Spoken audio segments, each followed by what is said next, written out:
But this is definitely a blessed space. And I'm so pleased that we are here to be part of the next birth of it and what is going to come forth through it and in it. And as I was just saying to Brother Adrian, one thing that I noticed immediately is the eyes of everyone in here. And eyes are the windows to the soul. And so if you see even eyes closed, you see that you feel power through those eyelids still and every piece that's here.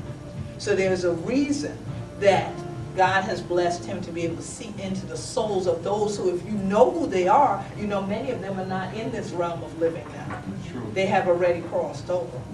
All right? But he is now being visited by their spirits and looking into their souls and bringing them still here. Because as we always say, as long as a man or woman's name is spoken, they never die. And so when people come into this space and see the ones they recognize and call out their names, their songs will never stop playing. Their jokes will never stop being said. The energy and the power they've given will never stop going on because they'll never die. And so we know that there's a reason that you are gifted to be here for us. And so definitely you are already blessed. You are a blessing. I just pray more blessings upon you and Sister Elanya in this space. And so I know that what you have done is you've already been in that process of carrying this. But now the birth has come. Amen. Yes, so it's a blessing. Welcome to the family. We all want to shake the baby together. We all want to shake the baby together. So definitely it's a blessed place and space. And as part of the evening and because of time and so on, not to make y'all hurry and eat, but if there are any particular questions that people have. Gullah Geechee is not a term that we typically use in Florida to refer to ourselves. In fact, Geechee is a term that was derogatory to us. A long time. Yeah, and so I would like for anyone here who feels comfortable asking something in that. Well, you already asked it, so we can just go and do you. I initiated it. No, you asked it, so let's just get that out of the way. First and foremost, everything she said is already true. We got that. But the fact of the matter is, Gullah and Geechee, both of them as individual words, have African derivatives. All right? The word Gullah first was extracted from Angola, which is where largely our initial African ancestors that were brought into this region that is now the Gullah Geechee Nation were kidnapped from. All right? The reason that they started to use, y'all know how we do, we shorten everything. So instead of Angola, they would just, these are Gullah Africans. And when they would advertise the sale of them, they would say, I have X amount of Gullah Africans for sale. The reason being is because of their abilities, their skills, and their knowledge. They brought the highest rate on the auction block. But you can't sell people who are warrior class people and think that just because you brought them somewhere else that they stop being warrior class people. Right. So at some point, they started creating their weapons and everything here. And they started always being in the leadership of every uprising or rebellion, whatever term you want to use for it, that was taking place. So they started banning them. And eventually, they started bringing in a group of people who are Gullah, G-O-L-A.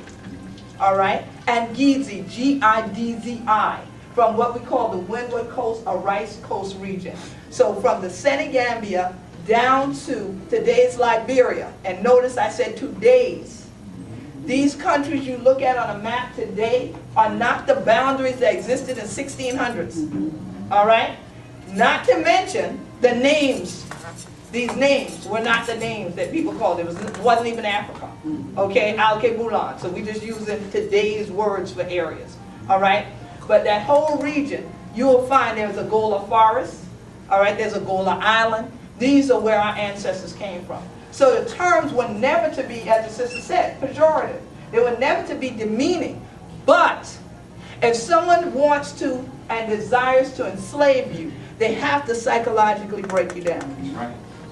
So I cannot say to you, you are rich, you are blessed, you are strong, and enslave you.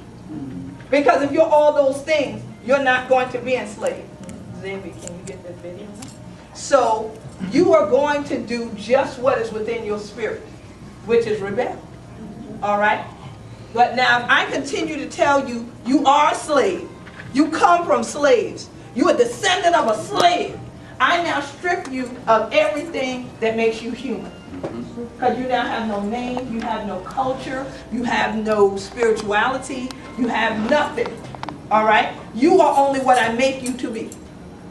You will only move when I move you. You will sit when I tell you sit. You will stand when I tell you stand. That is a slave. So now what happened was that amongst those enslaved, the people who remained in this region continued to have their own African traditions that they continued to perpetuate. As a result, they started to have to tell inland folks, stay away from the island ones. When they started moving plantations more and more into the mainland and going further northward and westward from this region. It got to a point where they needed to make you believe these warrior class ones didn't exist. They are myths. So, or tell you, don't go around them. Stay away from them. See, they ain't going to be good for you to be around. So them Geechees and them Gullah, leave them alone. I know y'all heard that before. Stay off them islands. Don't be around them. Again, brainwashing as people call it. I continue to repeat this to you. And then if you say, but how you mean? Well, they're not good. They're not good. They're not good. You keep hearing that. That becomes, it's bad. That's right. Who wants to be around something bad? Now it becomes negative. So now if I do encounter a Gullah or Geechee, I'm going to be like, oh, that's who you, oh. Oh, no. And then, now here I come, let's say 100, 200 years later. Let's say into the 1900s from the 1800s. I'm a school teacher. I'm from the mainland. I come onto the island. I'm teaching Gullah Geechee children. They don't crack your teeth like this. Young thing, I'm talking about gal going over here on there and get that thing for me. Bring them over here. Oh my God, what is that? Don't do that. That is terrible. So now you're hearing this again. But now, if you're a child, and this is the adult, and in your culture, you as a child have always been told, respect your elders. Do what your elders tell you. Now this is psychologically binding. Because you're saying, but how do I do what she says? Because if I do what she says, that means don't be who I am. How can I not be who I am? Because I would not be being who I am to do what she says. And there's something wrong with me, because I'm speaking this way. My mama speak like that, my daddy speak like that, my grandmama speak. So all of us wrong? Everybody, that is ignorant and backward. Oh, now all of us ignorant and backward. So now it becomes this battle between even people of African descent in the same state, where you have inland or city folks saying their own relatives that are on the island are ignorant and backward country people.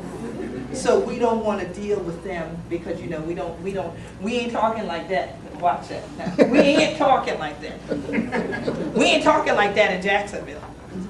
Oh, you ain't? Because actually, it should be, no, we do not speak that way in Jacksonville. But we ain't talking like that in Jacksonville. Right. Okay. So here it is. Even now, in a classroom, at a college, you encounter people who come in and say, Professor Hargrove, I'm going to be here tomorrow because I'm going to this thing with my family.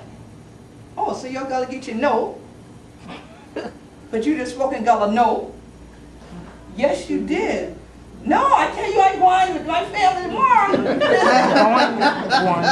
Yeah, so you're speaking Gullah? No, I don't speak that. But my uncle and them do. But I'm not Gullah Geechee. My uncle and them, because they live in Georgia. Break it down. Hold it. Yeah. It doesn't matter if you live in Georgia, South Carolina, Jacksonville, Florida, Savannah, Georgia, New York City. And when I'm talking about you going somewhere, you need to check yourself before you wreck yourself. Okay?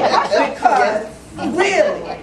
But after so long, people telling you it's bad, then you just don't want it. Let's not fool ourselves. Don't act like we so far from it.